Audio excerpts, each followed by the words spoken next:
लोगों का फ्यूचर हाथों की लकीरों में नहीं, मेरे पोपट की चोंच में बंद है। अभी ये अपनी चोंच से तुम्हारा भाग्य बताएगा। चलो आजाद मिट्ठू, इसका भाग्य बताओ। शर्मा क्यों रहे हो, बाहर आओ। चलो चलो उठाओ। तुम्हें भी घूस खाने की आदत हो गई। अपनी आंखों से देख लो, कुबेर स्वयं पधारे हैं। अब जो भी काम करोगे उसमें भाग्य तुम्हारा पूरा साथ देगा। अभी चाहे ऑटो के पैसे ना हो, पर भाग्य खुलेगा। तुम बेंज कार में सिग्नलों को तोड़ते हुए दूर तक चले जाओगे। समझ गए? जाओ जाओ जाओ। दक्षिणा तो दो। ये लीजिए। नमस्ते, बैठिए। आपके चार्जेस क्या हैं? खाली 20 रुपए। और मिट्ठू का प्राइस? तोते की क्या कीमत है? क्या बोली? मिट्ठू बिकाऊ नहीं है। बताओ वरना तेरे कपड़े बिगवा दूंगी। क्या समझते हो? पैसे कमाने के लिए इस मासूम से परिंदे का मिसयूज करते हो? शर्म नहीं आती क्या तुम लोगों को? उसे खाने का एक छोटा सा दाना देकर खुद के लिए पूरे दिन का जुगाड़ करते हो? शर्म नहीं आती क्या तुम्हें? हाँ, ये छोटा सा परिंदा तुम्हारे पूरे घर का पेट पाल सकता है। हाँ, तो अगर तुम खुद कुछ करोगे तो अपनी फैमिली के लिए पता नहीं क्या कर सकते हो। इसे खुली हवा में छोड़ने के बजाय तुमने इसे पिंजरे में बंद करके रखा हुआ है। इस बेचारे को अपना तो फ्यूचर कुछ पता नहीं है कि तुम्हारे जैसे बदतमीज के साथ इसे कब तक रहना पड़ेगा। ये दूसरों का फ्यूचर क्या बताएगा? हाँ, लोगों के इमोशन का फायदा उठाकर उन्हें इमोशनल फूल बनाते हुए तुम्हें शर्म नहीं आती? आजादी इंसानों का नहीं, जानवरों का भी हक है। ये क्या कर रही हो? ये है इसका असली फ्यूचर। आजाद मिट्ठू, आजाद मिट्ठू, वापस आजा। मेरा धंधा चौपट कर दिया तूने। पेट भरने के लिए किसी पर जुल्म करना गलत है। तुम्हें पैसे ही चाहिए ना? छी!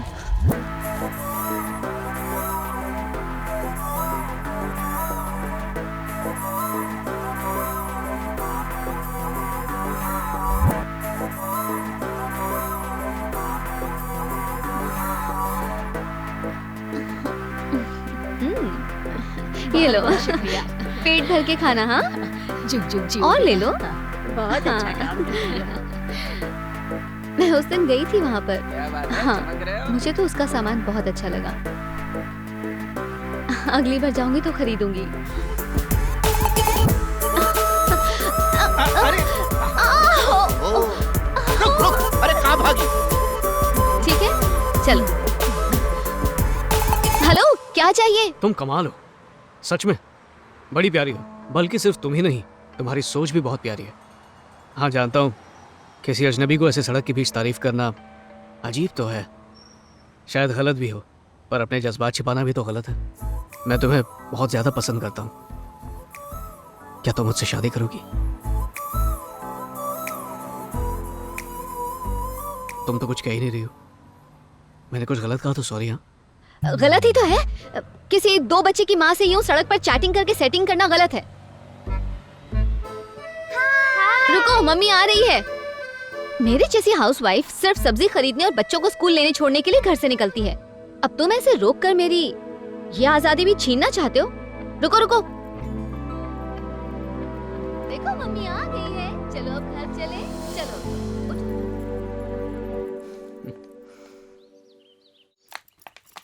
अरे इतनी देरी कैसे हो गई? अभी बताती हूँ। आज तो बहुत ड्रामा हो गया बाबा।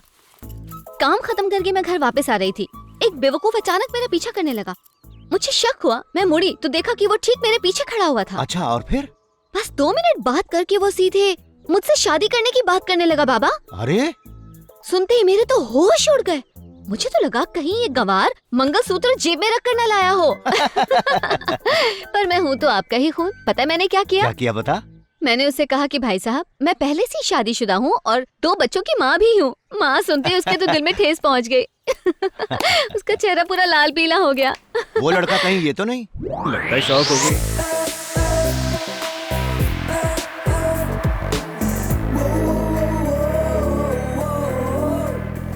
दिव्या, वहाँ बेंच पर यही मम्मी मिली थी ना? हाँ माँ। अरे बाप रे, लगता है गई भैंस पानी में। तूने जो कुछ भी कहा सब झूठ कहा, पर मैंने इसे सब कुछ सच कहा है। मैंने तो इसे अपना दामाद मान भी लिया है। इसका नाम है जगन, मेरा दोस्त है और इसका दिल सोने का है। बचपन से गुरुकुल में हम साथ ही पले बढ़े। हमारी अपनी कोई फैमिली नहीं। इसका मैं हूँ और मेरा ये है। अगर आप चाहें तो रिश्ते की बात आगे बढ़ाते हैं। हाँ हाँ बिल्कुल बढ़ाते हैं। एक ही बार मिलके आप फैसला कैसे कर सकते हैं? तुम शायद गलत समझ रही हो। मुझे तो पहली नजर में ही प्यार हो गया था, पर बिना तुम्हारी रजामंदी के शादी के बारे में सोचना भी बहुत बड़ी बेवकूफी होगी। इसलिए मैं तुमसे अकेले में बात करना चाहता था। बाबा, मैं इससे अकेले में बात करना चाहती हूँ। हाँ हाँ बिल्कुल बात करो। मैंने तो इससे घंटा भर बात की। भाई मुझे तो लड़का अच्छा लगा। आज तक जितने भी लड़के तुम्हें देखने आए तुमने सबको खरी खोटी सुना दिया, पर ये उन जमूरों जैसा नहीं है। जाओ ऊपर जाके बात कर लो, जाओ बेटा।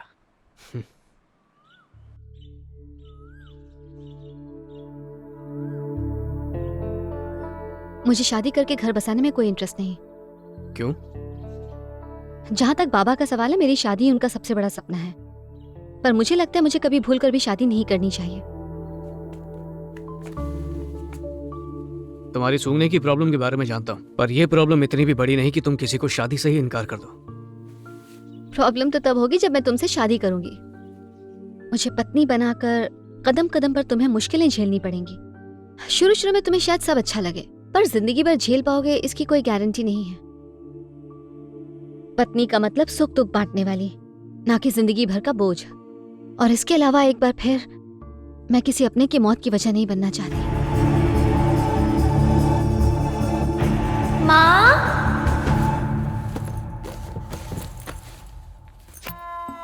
माँ के सैंडल्स गायब हैं। मतलब आज भी सब्जी लेने मार्केट गई है। चलो अच्छा हुआ, आज मैं गाने सुनते हुए डांस करूंगी।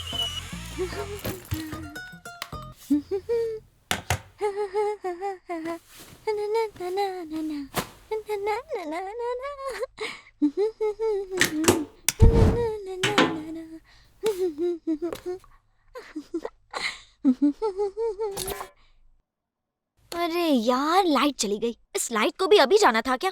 नो प्रॉब्लम, वॉकमैन तो है।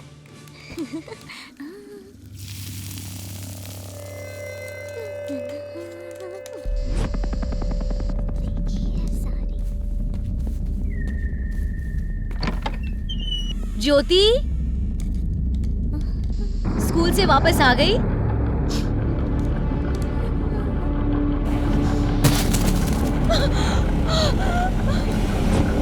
पागल लड़की! माँ, क्या हुआ?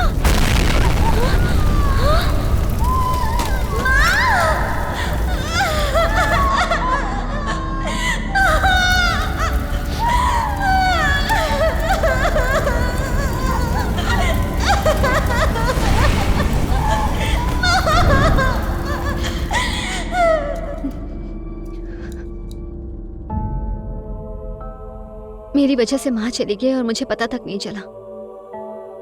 जो भी मेरे साथ रहेगा उसकी जान पर खतरा मंडराता रहेगा।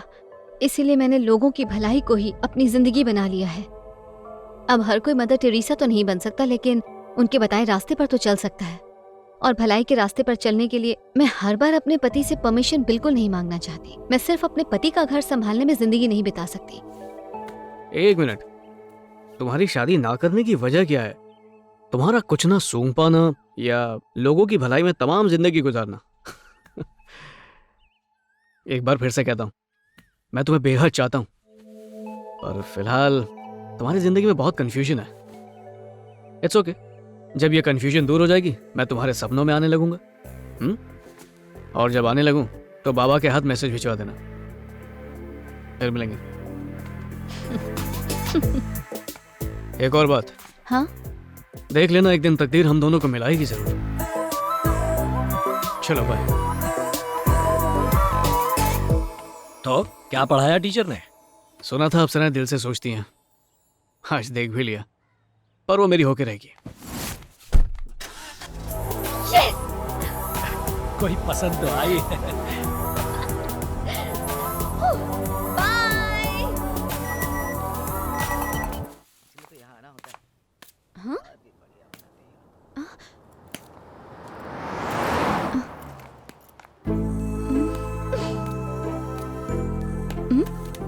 हाँ ज्योति, तुम्हारी मर्जी के बिना तुम्हारा पीछा करना गलत है, उसके लिए आई एम सॉरी। अब तुम्हें फोटोज इतनी पसंद आई गई हैं तो ये गलती मैं बार बार दोहराने को तैयार हूँ। हेलो, इधर उधर क्या देख रही हो? मैंने सोच लिया, शादी तो तुमसे ही करूंगा। मैं अपनी पूरी जिंदगी सिर्फ तुम्हारे साथ बिताऊंगा। तुमने मुझे अपना दास नहीं बनाया ना, तो कसम खा के कहता हूँ देवदास बन जाऊंगा। मैंने तो बोल दिया, अब तुम्हारी मर्जी।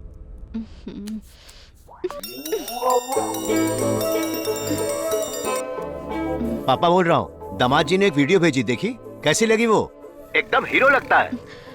बताओ फोन ना। रख दीजिए बाबा, बेवड़े कहीं के। पूरे शराबी हैं आप। अब? जितना पीना है पियो, हाँ ठीक है ठीक है। मुझसे बात मत करना।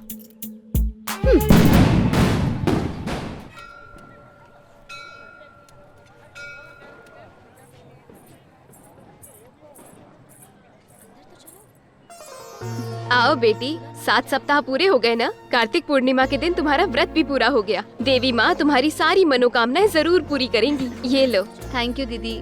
संभल के जाना।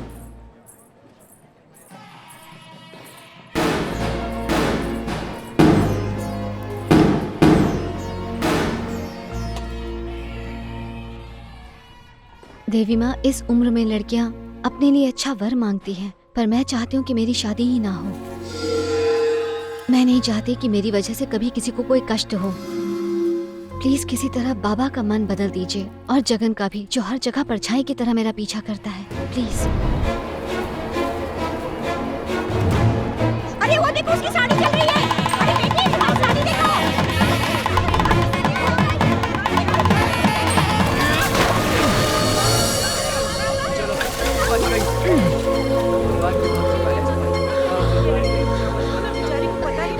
अरे बेटा, कब से मैं चिल्ला रही थी कि तुम्हारी साड़ी में आग लगी है, तुम्हें सुनाई नहीं दे रहा था क्या?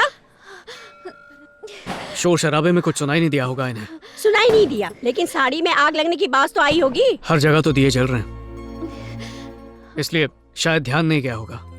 चलो जाने दो, इस लड़के के रूप में आकर स्वयं भोलेनाथ ने तुम्हें बचाया है, नहीं तो अनर्थ हो जाता। कम से कम अब तो समझ जाओ ज्योति, तुम्हें भी कोई ख्याल रखने वाला चाहिए।